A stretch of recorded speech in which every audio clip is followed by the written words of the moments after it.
Tak kala Engkau jemput kami untuk pulang, kami tahu bahwa kota kemuliaan, kota kegagalan, kota surgawi Yerusalem baru itu menjadi bagian kami semua.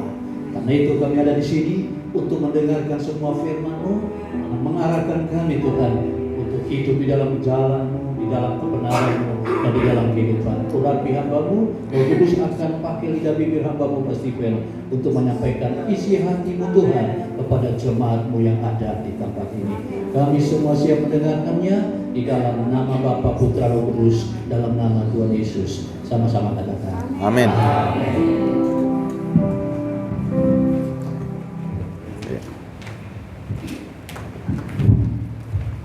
Terima kasih Pak Juli. Selamat pagi. Sebelum kita masuk ke dalam firman, saya mau tanya dulu nih. Kepingin nggak ke surga? Pengen ya? Kalau hari ini disuruh ke sana mau nggak? Nah, itu kepingin tapi dipanggil nggak mau. Coba. Kepingin nggak ke surga? Kalau dipanggil hari ini, mau atau nggak mau? Loh, surga nggak ada air mata, nggak ada kesedihan, nggak ada kematian, nggak ada kesakitan. Kita tuh mau ke sana. Tapi kalau sekarang dipanggil, mau atau nggak mau? Loh ya tak? Berarti masih belum siap kan? Siap atau nggak siap? Siap. Kalau siap hari ini dipanggil mau nggak? Sekalipun saya katakan dipanggil hari ini mau nggak? Saudara jawab mau pun nggak mungkin dipanggil kan hari ini kan? Coba. Waktu kita tanya sudah siap nggak siap? Harusnya sudah jawab siap. Mau dipanggil hari ini mau.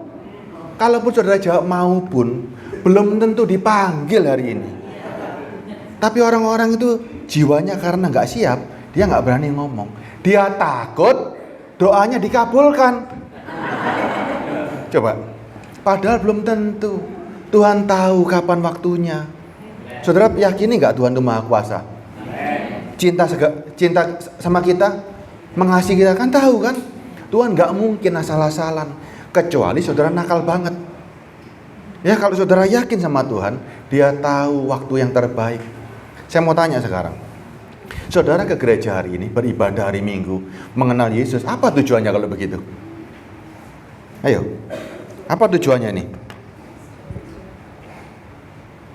Saudara hari Minggu datang ke gereja, beriman kepada Yesus Kristus, tujuannya apa? Ada dua tujuan loh, dan ada dua mental. Mental sebagai budak atau mental sebagai anak Allah. Yo, tujuannya apa dulu nih? Cari Tuhan. Saya mau tahu apa tujuannya. Mungkin belum kenal sama saya. Nama saya Stephen, itu aja ya, cukup. Yang lainnya kita baca firman. Ya, saudara mau cari Tuhan, cari apa dulu ini? Cari kekayaan? Cari berkat? Atau cari kehidupan? Cari mana dulu? Kalau cari kekayaan, saya khotbahnya tentang kekayaan. Kalau cari kehidupan, mau ke surga, saya khotbah tentang surga. Milih mana nih? Kehidupan ya? Puji Tuhan. Artinya saudara, sekarang saya tanya lagi. Apa itu mental budak? Apa itu mental anak Allah?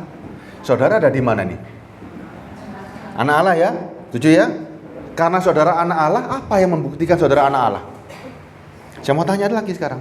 Kalau saudara mengatakan kami memiliki mental anak Allah, apa buktinya? Apa yang dimiliki anak Allah? Nanti kita tahu bedanya antara mental budak dengan mental anak Allah. Ya, mental budak itu orang Israel waktu di Mesir dia jadi apa? Budak kan? Yang namanya budak punya harta nggak? Nggak. Punya kekayaan? Nggak punya. Punya tanah? Nggak punya. Karena cuman budak. Makanya orang Israel ditawarkan, ayo bebas. Diberikan kebebasan, diberikan janji untuk kekayaan dan tanah dan macam-macam. Itulah orang Israel diajak ke padang gurun untuk menuju tanah Kanaan. Tapi ketika saudara mengatakan bahwa saudara adalah anak Allah, apa buktinya bahwa kita anak Allah? Anak Allah itu adalah ahli waris. Saudara punya harta nggak sekarang hari ini? Kita yang mengaku anak Allah, punya harta nggak? Punya atau nggak punya nih? Di mana hartanya? Nah, di surga. Kalau punya harta di surga, kita kaya nggak? Sekalipun saudara di desa hari ini, kekayaan saudara itu luar biasa. Karena punya kekayaan di surga. Tanya sama orang-orang sekitar sini, yang paling kaya sekalipun, punya harta di surga nggak? Dibandingkan dengan saudara hari ini. Tanya. Kalau ada orang yang lebih kaya dari saudara hari ini, dia punya harta di surga, saudara kalah kaya sama mereka. Ya, tapi apakah ada? Ada atau nggak ada? Di desa ini, di Nganjuk ini, ada nggak yang punya harta di surga? Punya rumah kapling di surga ada nggak? Nggak ada. Saudara anak-anak Allah punya harta di surga. Ya, dan saudara mau tahu nggak nilainya saudara hari ini?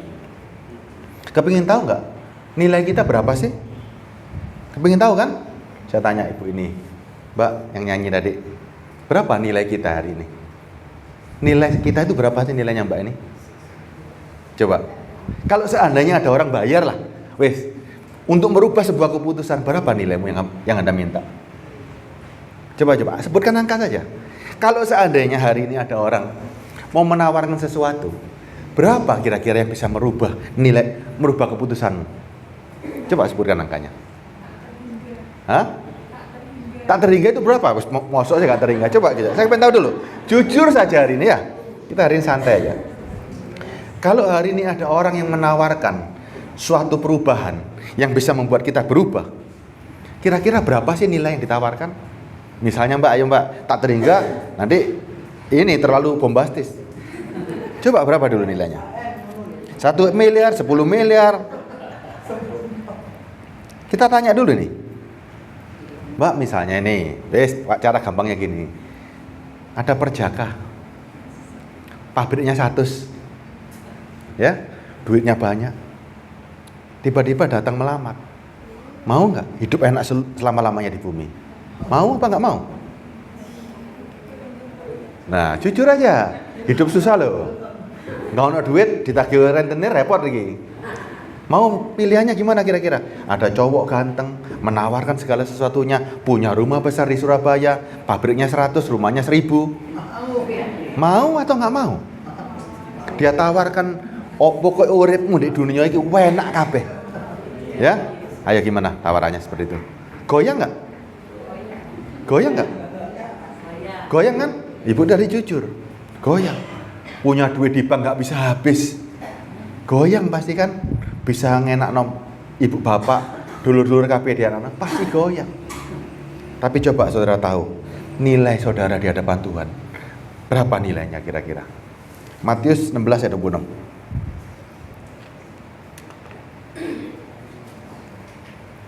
Matius 16 ayat 26.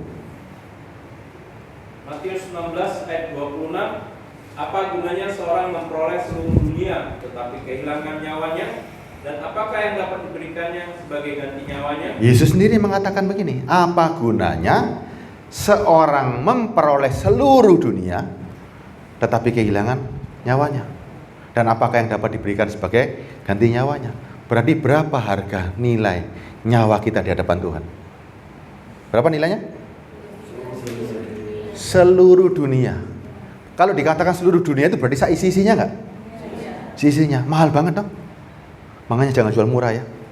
Di hadapan Tuhan nilai saudara itu, dunia seisinya itu masih nggak cukup. Masih nggak cukup. Saudara hari ini loh, yang mengatakan diri anak Allah, nih lihat nilaimu. Seluruh dunia diberikan buat saudara, itu pun masih kurang. Makanya jangan pernah jual murah kepada dunia. Saudara harus punya mental sebagai anak Allah. Mental anak Allah itu mahalnya nggak karu-karuan. Sak dunyo pun mbok kekno aku tidak bisa merubah keputusanku. Itulah mental orang Kristen, itulah mental anak Allah. Tapi kalau mental budak, dapat tawaran gaji mundak sitik, ganti.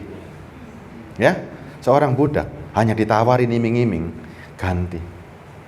Ya, tapi kita mentalnya anak Allah. Ya, anak Allah itu ini loh. Dunia ini diberikan pada kita. Masih kurang. Ibu bapak di sini betapa kayanya coba. Ya, betapa kayanya kita. Jangan takut kalah sama orang kota. Orang kota cuman punya dunia, saudara.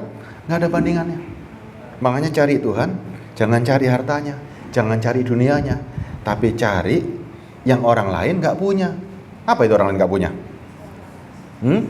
Keselamatan. Nilai keselamatan itu jauh melebihi nilai dunia, dan itulah harga untuk salah seorang di antara kita hari ini. Ya, nilainya mahal, sangat mahal.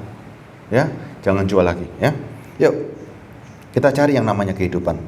Ya, jangan cari yang lain. Hidup susah apa nggak susah ini? Hidup susah atau nggak susah? Coba yang katakan yang nggak susah siapa di sini? Hidup ini susah apa nggak susah? Susah kan? Saudara, kalau susah butuh apa? Hidup ini berat nggak? Berat. Hidup sudah berat, sudah susah, apalagi nih? Apalagi coba kasih saya pengertian. Hidup ini susah, hidup ini susah, hidup ini punya banyak masalah. Apalagi nih? Menderita. Oke. Ada air mata, ada sakit. Kalau ada penderitaan, saudara butuh apa? Penghiburan. Butuh pertolongan. Setuju ya? Kalau ada penderitaan berarti butuh pertolongan, butuh penghiburan. Kalau ada masalah butuh jalan keluar. Kalau dalam keadaan lemah butuh kekuatan. Kira-kira Tuhan mau kasih yang mana? Saudara punya masalah, punya penderitaan, ngomong hidup susah. Kira-kira kalau saudara minta sama Tuhan hari ini, mintanya apa? Minta apa nih? Aku punya banyak masalah ini. Tuhan bereskan masalah, betul? Aku lagi sedih, butuh penghibur. Kalau saudara minta Tuhan hari ini, kira-kira mintanya gimana nih? Doanya? Hah? Minta apa? Nah, minta Roh Kudus. Beneran ya? Minta Roh Kudus ya? Saudara ngerti nggak siapa Roh Kudus itu? Hah? Oke, kita baca sekarang ya. Di sini enak. Orang-orang ini ngerti semua ini ya. Saudara minta Roh Kudus. Siapa yang punya masalah, siapa yang punya penderitaan, siapa yang dalam keadaan lemah, mintanya cuma satu. Minta Roh Kudus. Yuk kita baca.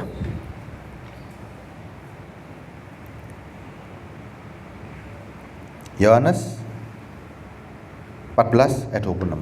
Orang yang lagi sedih, orang yang lagi dalam penderitaan, dalam masalah, perlu seorang penghibur. Yohanes 14 ayat 26. Yohanes 14 ayat 26. Tetapi penghibur, yaitu Roh Kudus, yang akan diutus oleh Bapa dalam namaku, dialah yang akan mengajarkan segala sesuatu kepadamu dan akan mengingatkan kamu akan semua yang telah kukatakan kepadamu. Ketika kita butuh hiburan, Tuhan berikan Roh Kudus untuk menghibur, supaya apa? Mengajarkan segala sesuatu dan akan mengingatkan kamu akan semua yang telah kukatakan kepadamu. Coba sekarang, kita punya masalah. Tuhan pernah katakan nggak? Gimana caranya? Misalnya, saudara perlu makan, saudara khawatir akan makan, akan pakaian. Saudara ingat nggak kata-katanya Tuhan nih? Dialah yang akan mengajarkan segala sesuatu kepadamu dan akan mengingatkan kamu akan semua yang telah kukatakan kepadamu. Waktu saudara kelaparan, waktu saudara menderita, saudara ingat nggak janjinya Tuhan Yesus? Apa janjinya? Jangan khawatir. Jangan khawatir akan makan dan minum. Semuanya itu dicari bangsa-bangsa yang tidak mengenal Allah. Tetapi Bapakmu tahu kamu memerlukan semuanya itu. Terus perintahnya, carilah dahulu kerajaan sorga dan kebenarannya. Semuanya ditambahkan. Saudara yakin nggak kalimatnya Tuhan Yesus seperti itu? Yakin kan? Kalau yakin bisa khawatir lagi nggak? Kalau yakin bisa khawatir nggak? Nggak apa-apa. Saya senang kalau Anda ketawa di sini. Senang. Berarti Anda mengerti. Kalau masih mikir-mikir gitu, berarti masa iya sih? Iya kan? Kalau Anda ketawa berarti Anda yakin. Coba. Yesus katakan jangan khawatir perkara makan dan minum. Siapa di sini yang masih khawatir perkara makan dan minum dan perihal pakaian? Siapa yang khawatir?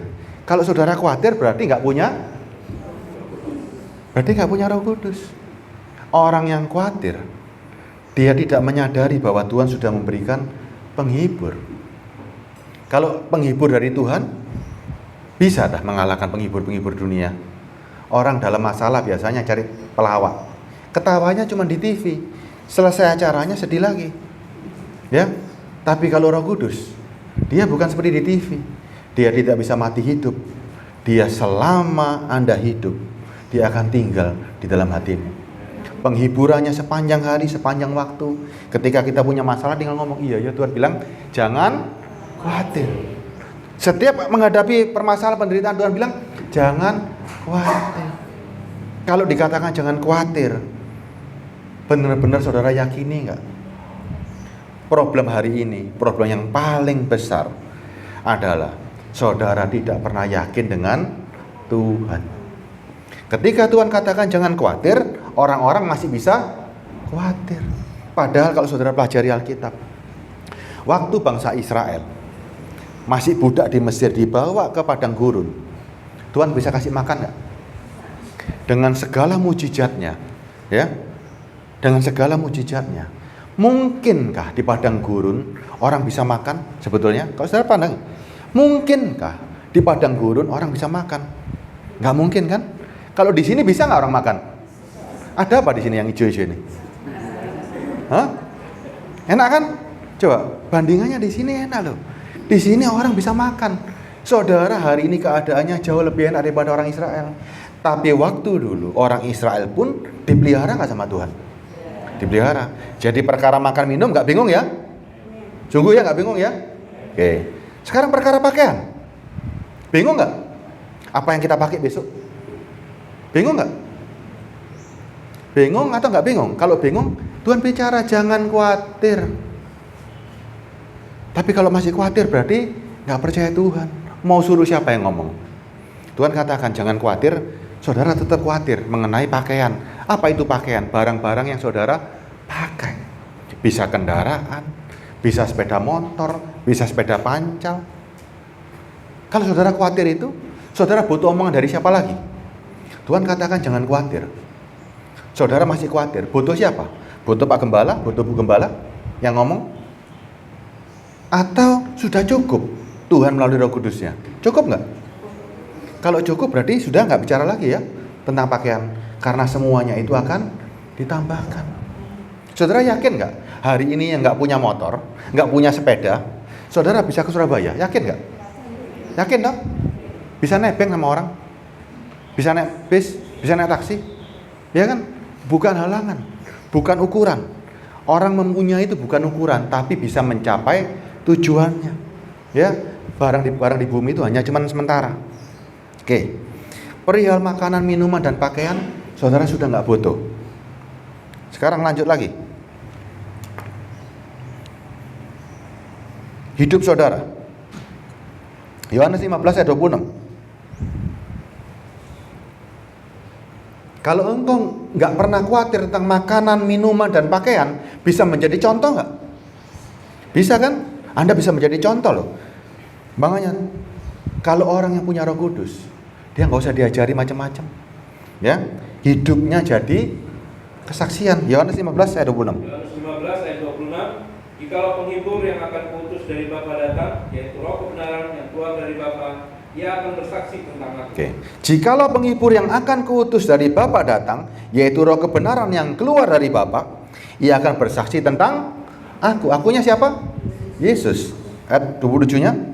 Ayat 27. Tetapi kamu juga harus bersaksi, karena kamu dari semula bersama-sama dengan aku. Nah, karena saudara sudah mendapat Roh Kudus, hidup saudara jadi kesaksiannya siapa?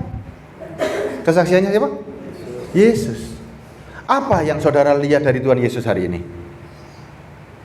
Apa yang saudara lihat? Kesaksian apa yang bisa saudara tiru hari ini? Ketika Yesus disalib, ketika Yesus dalam penderitaan, ada nggak dalam hidup saudara? Yesus kuat nggak waktu disalib? Dia nangis-nangis nggak? Gemetar nggak? Nggak. Karena dia memberikan contoh. Penderitaan itu biasa. Di dalam penderitaan ada kekuatan Tuhan. Ini loh hari ini.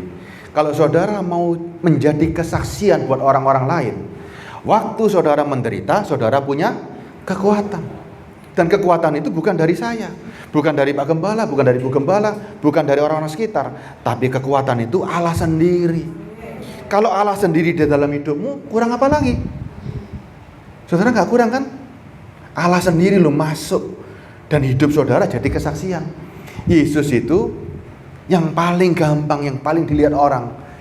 Dia dalam penderitaan yang begitu hebat, tapi dia kuat. Begitu juga saudara hari ini.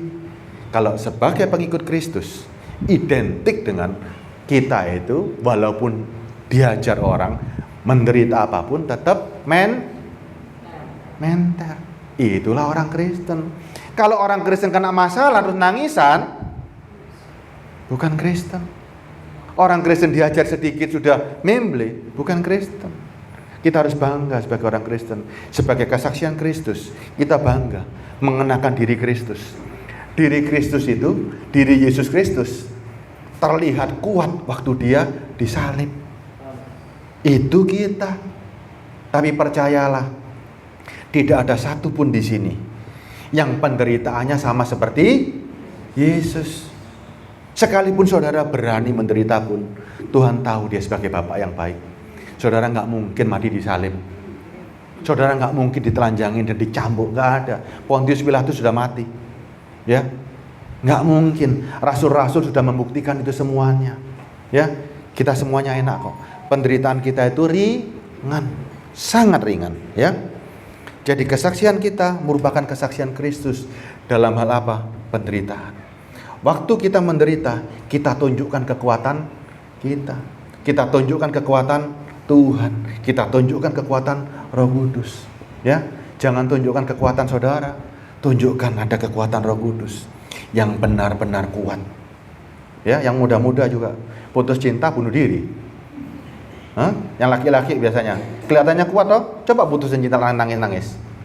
Anda nggak boleh begitu lagi yang muda-muda ya. Yang cewek juga gitu. Tunjukkan kekuatanmu hari ini. Kalau Anda mengaku sebagai pengikut Kristus, Anda menjadi orang paling kuat sedunia. Kenapa?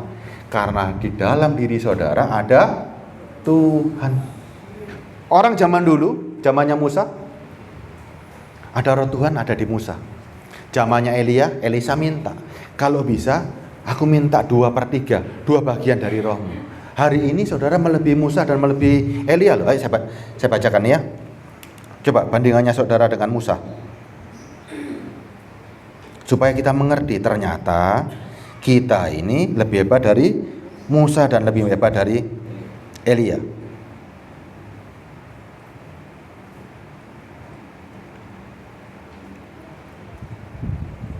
Yuk belajar di Musa ya. Bentar.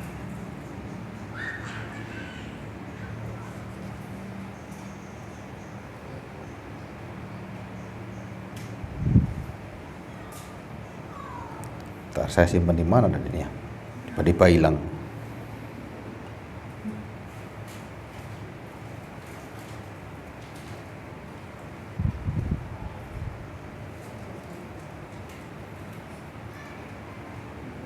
Ini. Zaman Musa, Bilangan 11 ayat 17. Bilangan 11 ayat 17. Supaya saudara sekarang gak ada ragu-ragu, ternyata diri kita jauh lebih hebat daripada Musa, jauh lebih hebat daripada Elia. Yuk kita baca. Bilangan 11 ayat 17. Maka aku akan turun dan berbicara dengan engkau di sana. Lalu sebagian dari roh yang hinggap padamu itu akan kuambil dan kutaruh atas mereka. Maka mereka bersama-sama dengan engkau akan memikul tanggung jawab atas bangsa itu. Jadi tidak usah lagi engkau seorang diri memikulnya. Zaman dulu kalau ada Musa, kenapa begitu kuat menanggung semua bangsa Israel? Karena ada roh Allah. Dan roh itu ternyata dikurangi jumlahnya. Saudara baca, ya. Dan sebagian dari roh itu akan kuambil atas mereka. Dan sebagian dari roh yang hinggap padamu akan kuambil. Kalau hinggap dengan tinggal, lebih enak mana? Hinggap itu bisa pergi. Tapi kita sekarang, kita bukan hinggap. Roh itu tinggal dan diam di antara kita. Nanti ya, saudara baca ya, Musa, rohnya diambil sebagian, ditularkan ke 70 tua-tua. Berarti kurang ya. Elia dan Elisa, 2 Raja-Raja 2 ayat 9. 2 Raja-Raja 2 ayat 9. 2 Raja-Raja 2 ayat 9. Dan sesudah mereka sampai di seberang, berkatalah Elia kepada Elisa, mintalah apa yang hendak kulakukan kepadamu, belum aku terangkat daripadamu. Jawab Elisa, biarlah kiranya aku mendapat 2 bagian dari rohmu. Stop dulu. Elisa tahu Mau minta apa kepada Elia? Dia nggak minta yang aneh-aneh. Dia nggak minta harta, dia nggak minta perak, nggak minta emas, nggak minta pakaian. Dia minta, berikan aku rohmu, double porsi. Nih ya, saya bacakan. Dan sesudah sampai di seberang, berkatalah Elia kepada Elisa, mintalah apa yang hendak kulakukan kepadamu, sebelum aku terangkan daripadamu. Jawab Elisa, bahasa Inggrisnya begini, let a double portion of thy spirit be upon me. Dia minta roh itu double porsi, bukan 2/3, tapi double porsi. Ayat 10-nya, berkatalah Elia, yang kau minta itu adalah sukar. Tetapi jika engkau dapat melihat aku terangkat daripadamu, akan terjadilah kepadamu seperti yang demikian. Dan jika tidak akan terjadi. Permintaan itu sudah dibilang, iku angel, susah. Zaman sebelum Yesus, susah sekali. Tapi bisa nggak? Susah tapi bisa nggak? Bisa. Ya, sekarang bandingkan. Elisa hanya dapat double porsi dari rohnya Elia. Makanya Elia katakan, aku hanya manusia biasa. Elia hanya manusia biasa. Tapi saudara, Yohanes 20 ayat 22. Yohanes 20 ayat 22. Yohanes 20 ayat 22. Dan sesudah berkata demikian, ia mengembusi mereka dan berkata, terimalah Roh Kudus. Dan sesudah berkata demikian, ia mengembusi mereka dan berkata, terimalah Roh Kudus. Gampang nggak? Gampang nggak? Saudara nggak minta loh ini. Tuhan tawarkan, terimalah. Inilah. Dan sesudah berkata demikian, ia mengembusi mereka dan berkata, terimalah Roh Kudus. Kita hari ini yakin nggak kita punya Roh Kudus? Karena kita pengikut Yesus, jadi ini loh, terima Roh Kudus. Minta, akan mendapat.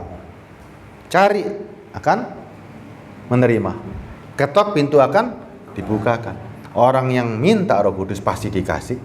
Walaupun nggak minta pun Tuhan bilang mintalah. Itu perintah loh.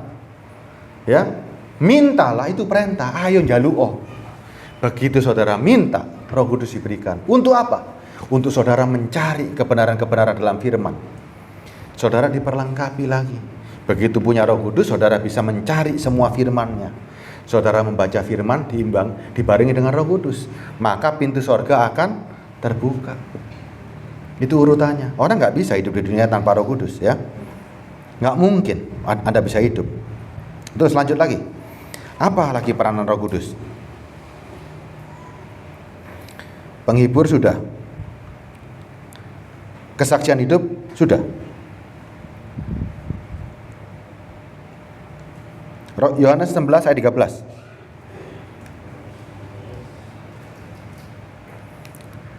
Penghibur, pengajar, ya. Terus Yohanes 16 ayat 13. Tetapi apabila ia datang, yaitu Roh kebenaran, ia akan memimpin kamu ke dalam seluruh kebenaran. Sebab ia tidak akan berkata-kata dari dirinya sendiri, tetapi segala sesuatu yang didengarnya itulah yang akan dikatakannya, dan ia akan memberitakan kepadamu hal-hal yang akan datang. amin nggak? Amin. Saudara masih perlu nubuatan lagi? Perlu cari pendeta? Perlu cari tukang sihir? Untuk melihat masa depan? Saya katakan ya, saya bacakan ya. Tetapi apabila ia datang, yaitu Roh kebenaran, ia akan memimpin kamu ke dalam seluruh kebenaran. Sebab ia tidak dapat berkata-kata dari dirinya sendiri, tetapi segala sesuatu yang didengarnya itulah yang akan dikatakannya.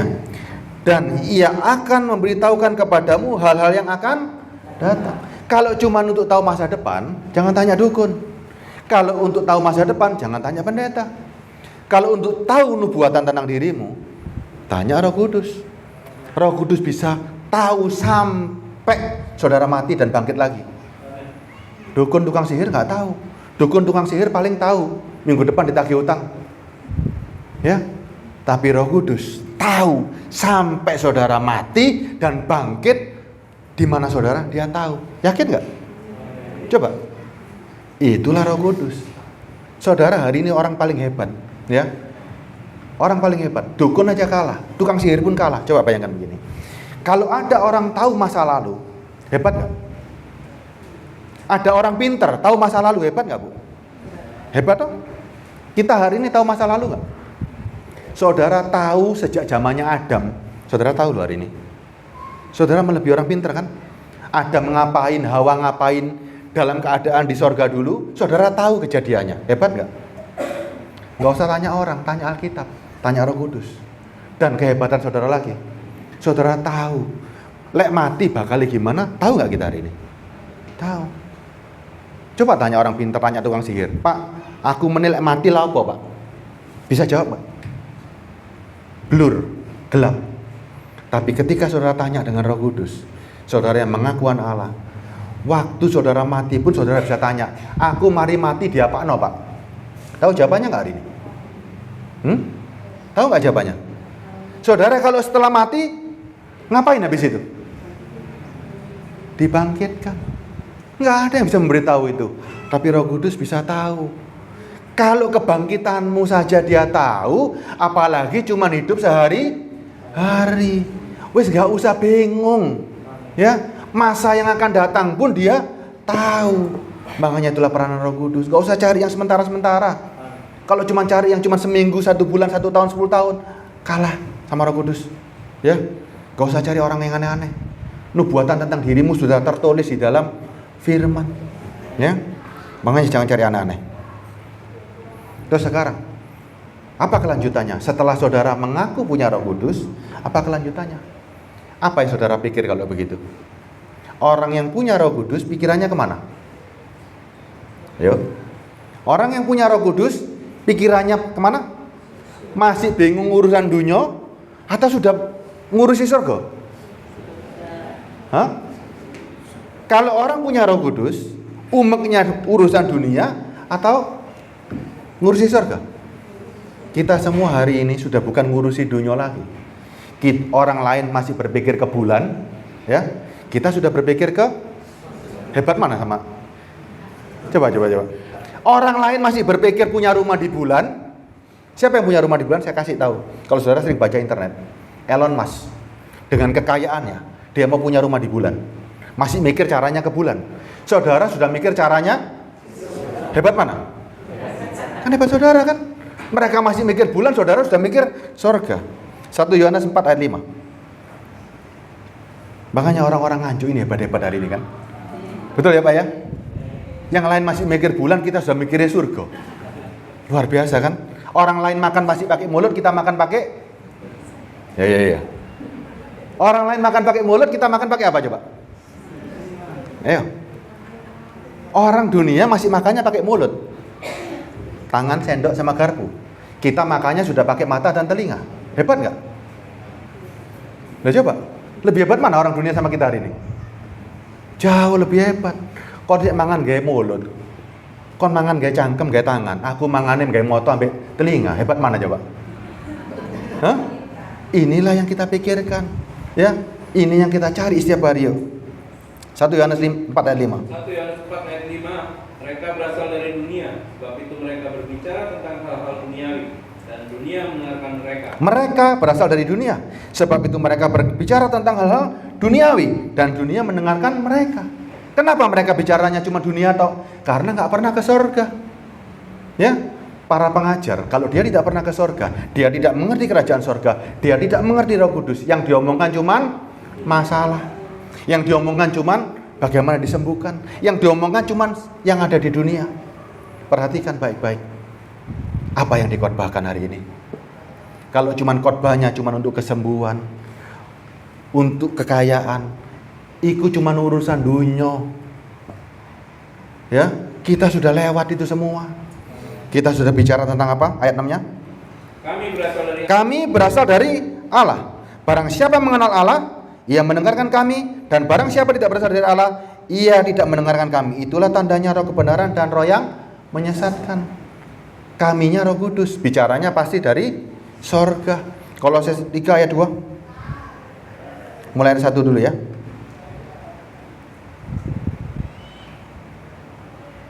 Kolose 3 ayat 1. Karena itu, kalau kamu dibangkitkan bersama dengan Kristus, carilah perkara yang di atas. Karena Kristus ada, duduk di sebelah kanan Allah. Orang-orang anjuk. Karena itu, kalau kamu dibangkitkan bersama Kristus, cari perkara di mana? perkara di atas, di mana Kristus ada dan duduk di sebelah kanan Allah. Kristus di mana hari ini? Sorga. Makanya ayat 2-nya. Pikirkanlah perkara yang di atas. Pikirkanlah perkara di atas, bukan di bumi. Ya, jelas ya. Bulan gak usah dipikir. Di bulan aja biar orang mikir bulan. Kita sudah mikir sorga. Ini yang kita pikir hari ini. Kalau Anda sebagai anak-anak Allah, sudah waktunya kita mikir kerajaan sorga. Gak perlu bumi dan seisinya itu loh. Gak ada nilainya buat diri kita, ya. Makanya betapa mahalnya dan betapa berharganya kita anak-anak Allah hari ini, ya. Lanjut lagi. Yohanes 16 ayat 7. Makanya Yesus ketika dia pergi, dia janjikan sesuatu, yaitu kekuatan untuk saudara hidup. Yuk. Yohanes 16 ayat 7. Namun benar yang kukatakan ini kepadamu adalah lebih berguna bagi kamu jika aku pergi. Sebab jikalau aku tidak pergi, penghibur itu tidak akan datang kepadamu. Makanya Yesus harus naik ke sorga untuk menjanjikan Roh Kudusnya. Allah itu tidak kelihatan. Dia mewujudkan diri melalui Yesus Kristus. Setelah Yesus Kristus, dia menawarkan diri juga melalui Roh Kudusnya untuk mendampingi saudara sepanjang hidup. Seumur saudara hidup, saudara nggak bisa hidup tanpa Roh Kudus. Ya, jadi peranan Roh Kudus betul-betul sangat penting. Tanpa Roh Kudus, saudara nggak bisa hidup. Dunia ini jahat nggak? Jahat. Kencing aja bayar sekarang kan? Ya kan? Kencing bayar, mati bayar, kawin bayar, semuanya bayar. Jahat nggak? Jahat. Karena dunia ini jahat, saudara perlu kekuatan. Dan kekuatan itu gratis. Makanya orang-orang Kristen tunjukkan kesaksian Kristus. Kalau orang punya kesaksian Kristus, nggak perlu diajari lagi. Orang dunia punya moral yang baik. Punya kan? Orang Jepang baik banget. Ya, orang Cina juga punya ajaran baik. Orang bule juga punya baik. Nggak usah heran. Nggak usah heran. Karena manusia, waktu memakan buah pengetahuan baik yang jahat, itu semua berlaku. Kita mengerti mana yang baik dan mana yang jahat. Tetapi mengerti baik dan jahat tidak akan bisa menyelamatkan dirimu. Ya, kalau orang selama hidup di bumi, dia cuma menjadi orang jahat, berarti dia tidak pernah menjadi manusia. Manusia itu pasti mengerti baik dan jahat. Dan kecenderungan manusia pasti melakukan yang baik. Ya, makanya ada satu tambahannya. Tanpa Kristus, semuanya nol. Ada orang baik seperti malaikat? Ada nggak? Ada nggak di dunia ini orang baik seperti malaikat? Banyak, banyak, ya, banyak kan? Orang wapi setengah mati buahnya. Di seluruh dunia pasti ada orang baik. Apakah kebaikan itu bisa nyampe kepada surga? Nggak bisa. Tanpa Kristus nggak akan mampu, ya. Tanpa Roh Kudus nggak akan mampu. Paham ya saudara ya? Hari ini enteng kan? Ringan kan? Ternyata kita semua nggak punya beban hari ini. Karena kita punya kekuatan yang begitu hebat, begitu luar biasa. Sehingga ini lebih dari cukup. Orang Kristen karena ada Allah, hidupnya harus jadi terang dan garam. Orang Kristen gak usah lagi dituturin, gak usah lagi dibilangin jangan nakal, jangan begini, gak usah. Karena kita punya Roh Kudus. Kalau masih dituturi berarti, kalau masih suka dituturi berarti, hah? Gimana coba? Pak Gembala saya tanya nih misalnya. Kalau orang yang harus diberitahu jangan begini, jangan begitu, berarti gimana? Si kecil kan? Kita udah dewasa nggak? Secara umur kita dewasa, tetapi secara roh belum tentu loh. Jangan-jangan masih bayi-bayi yang kepingin susu terus. Nah, kita sekarang sudah naik kelas, roh kita dewasa. Kenapa dewasa? Karena ada Roh Kudus. Kita bukan bayi-bayi lagi, sehingga kita mengerti mana yang berguna untuk hidup ini. Ya, waktu saya berapa menit di sini kira-kira? Oh, 39. Biasanya berapa menit Pak Gembala? Hah? Hah? Oh, 45 menit. Berarti 6 menit lagi ya. Saya selesaikan. Makanya kalau mau karunia, cari karunia yang terbaik. Ya. Kita belajar dulu nih. 1 Korintus 12 ayat 4.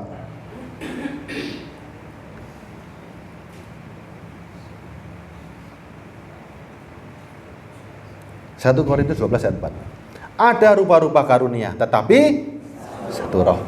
Ya. Mau cari karunianya atau cari rohnya? Rohnya ya. 5. Ada rupa-rupa pelayanan tetapi satu Tuhan. Mau cari pelayanannya atau cari Tuhan? Ya, saudara yang jawab sendiri ya. Dan ada berbagai-bagai perbuatan ajaib, tetapi Allah adalah satu yang mengerjakan semuanya itu dalam semua orang. Ayat 31-nya.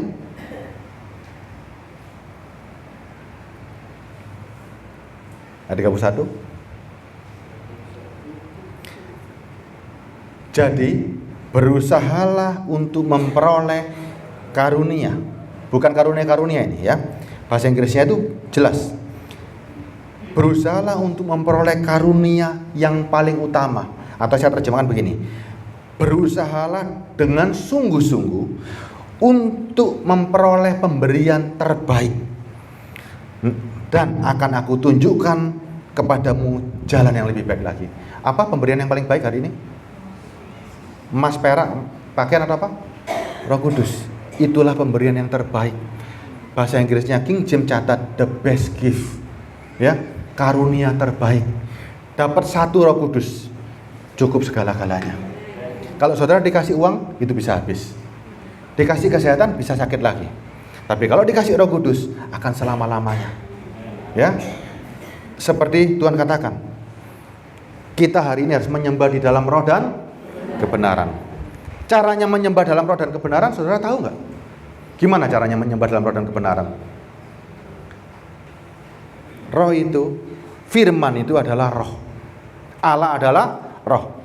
Allah berfirman dan kita membaca, mendengar, kita olah di pikiran, masuk ke dalam hati dan diibaratkan seperti benih. Di sini pasti suka ada yang bertani kan? Kalau orang nandur, cukul nggak? Nandur padi keluarnya padi. Nggak ada orang nandur padi keluarnya semangka, nggak ada. Nandur padi pasti keluarnya padi. Kalau yang ditabur adalah benih ilahi, adalah Roh Kudus, keluarnya apa hasilnya? Orang yang menyembah di dalam roh. Begitu roh itu masuk, tanda kita menyembah adalah kita tunduk kepada roh itu. Kita punya ego, kita punya keinginan. Tetapi ketika roh itu masuk, kita akan nurut dan tunduk. Bukti kita menyembah kepada Roh Kudus itu, apa buktinya? Orang nandur pari keluarnya pari. Orang nandur gandum keluarnya gandum. Orang nandur semangka pasti keluarnya semangka. Kalau yang ditandur adalah Roh Kudus, keluarnya buah. Dan buah roh itu namanya banyak. Galatia 5 ayat 20 coba.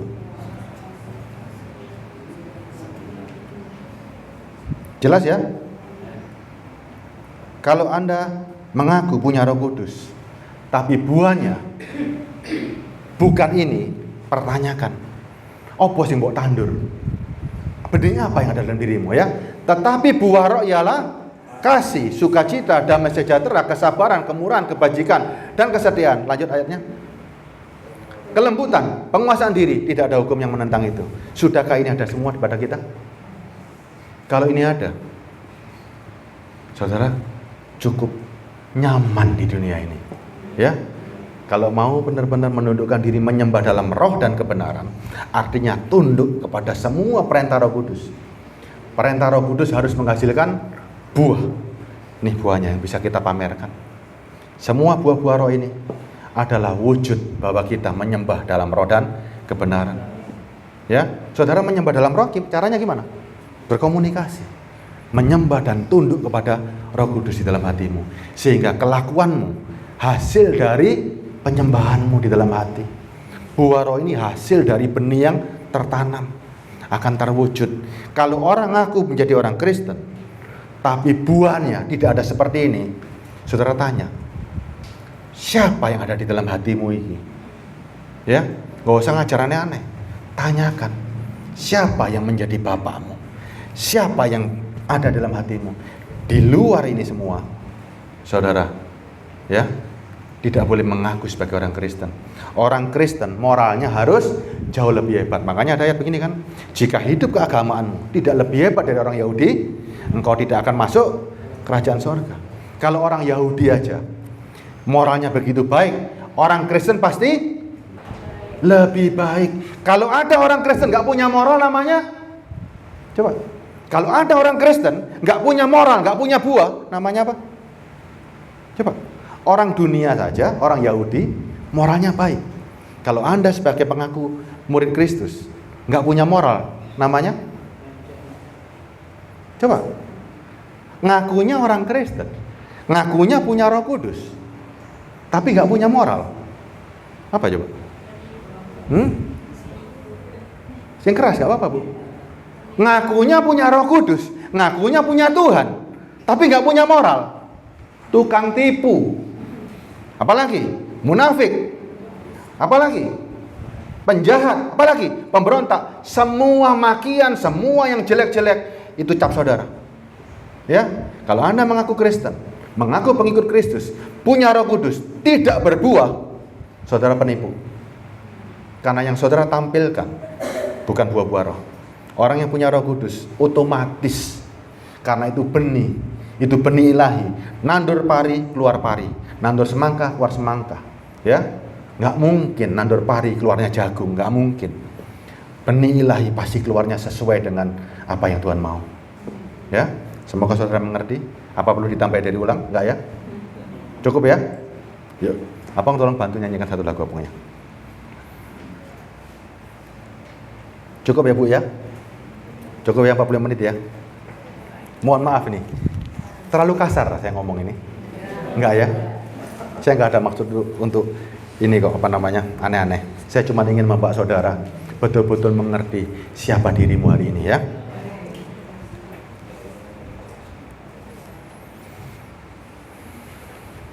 Mari kita memuji Tuhan, meraih dunia. Kita ingin meraih dunia, ya. Semua anak muda semuanya ingin meraih dunia.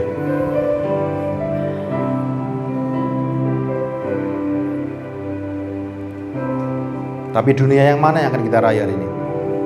Tuhan terima kasih Atas kelahiranku di dunia ini, Kau beri aku kesempatan di dunia. Kau beri aku kesempatan menikmati dunia, Walau hanya sekejap saja. sekejap saja. Kesenangan dan kesedihan ku alami. Kesenangan dan kesedihan ku alami, Hanya sementara. hanya sementara. Ku coba meraih dunia dalam genggaman. Ku coba meraih dunia dalam genggaman tangan. Ku coba untuk tinggal selamanya. Untuk tinggal selamanya. Namun ku tak mampu untuk meraihnya. Namun ku tak mampu untuk meraihnya. Namun ku tak mampu untuk meraihnya. Namun ku tak mampu untuk meraihnya. Ku sadar hidup ini hanya sementara. Ku sadar hidupku hanya sementara. Hanya Engkaulah yang tahu apa yang kubutuhkan. Hanya Engkaulah yang tahu apa yang ku butuhkan. Hanya dirimu yang bisa berikan. Hanya dirimu yang bisa berikan. Hanya dirimu yang ku cari. Hanya dirimu yang ku cari. Dan dirimu ingin ku miliki. Dan dirimu ingin ku miliki. Berikan aku kehidupan bersamamu.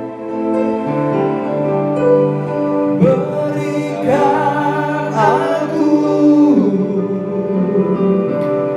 kehidupan bersamamu. Berikan aku kekekalan bersamamu. Berikan aku kekekalan bersamamu. Aku rindu pelukanmu. Aku rindu pelukanmu. cintamu selamanya.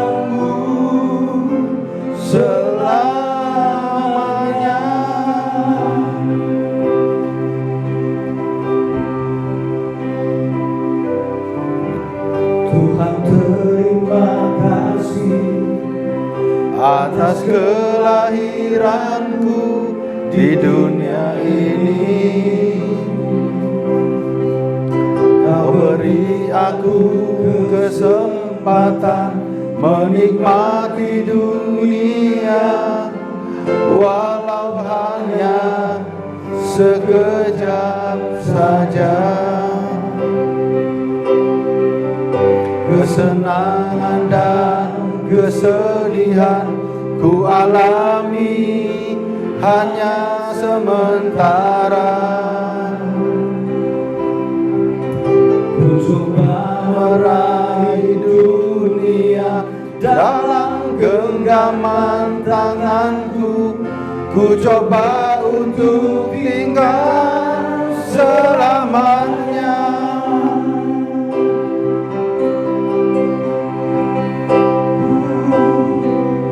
Namun ku tak mampu untuk meraihnya. Namun ku tak mampu untuk meraihnya. Ku sadar hidupku hanya sementara. Hanya Engkaulah yang tahu apa yang ku butuhkan. Hanya dirimu yang bisa berikan. Hanya dirimu yang ku cari, dan dirimu ingin ku miliki.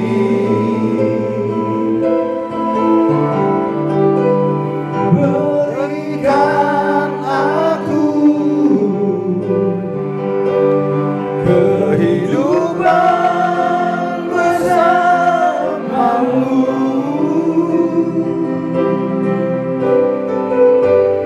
Berikan aku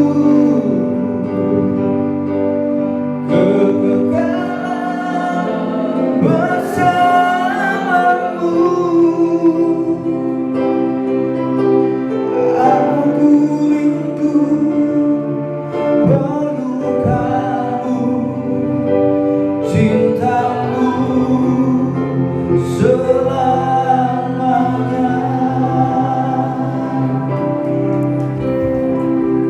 Tuhan, di dalam nama Yesus Kristus, kami sadar bahwa kami pun ingin hidup selamanya di dunia ini. Ingin kami meraihnya, tapi tangan kami tak mampu. Tidak ada sesuatu yang bisa kami banggakan, yang bisa kami andalkan dalam tubuh ini. Semuanya akan sirna. Tetapi kami tahu, seperti Rasul Petrus pernah katakan, emas dan perak tak kupunyai, tetapi di dalam nama Tuhan Yesus Kristus, ini yang aku miliki. Begitu juga Rasul Paulus mengatakan, bukan emas dan perak dan pakaian yang aku ingini daripadamu, tetapi memberitakan salibmu dan memberitakan tentang siapa engkau. Itu yang aku ingini. Bapa di surga, di dalam nama Yesus Kristus, semua tawaran dunia terasa begitu menarik, tetapi hari ini tidak ada artinya, karena sekalipun seisi dunia engkau berikan kepada kami atau ditawarkan oleh pihak-pihak yang lain, itu pun tidak akan pernah cukup mengganti nilai jiwa kami. Betapa berharganya kami di matamu ya Bapa. Betapa berharganya ketika engkau menjanjikan kehidupan yang akan datang. Inilah yang kami kejar, inilah yang kami tunggu-tunggu. Semuanya terasa sementara, baik senang baik duka, semuanya sementara. Namun kuatkanlah hatimu bersama Roh Kudus untuk hidup di dunia ini sampai kita meraih kota surgawi. Tiada air mata, tiada kesakitan, tiada kesedihan, dan tiada kematian. Itulah janjimu Tuhan yang abadi pada diri kami. Terima kasih Bapa. Hanya di dalam nama Yesus Kristus kami berdoa dan bersyukur. Haleluya. Amin.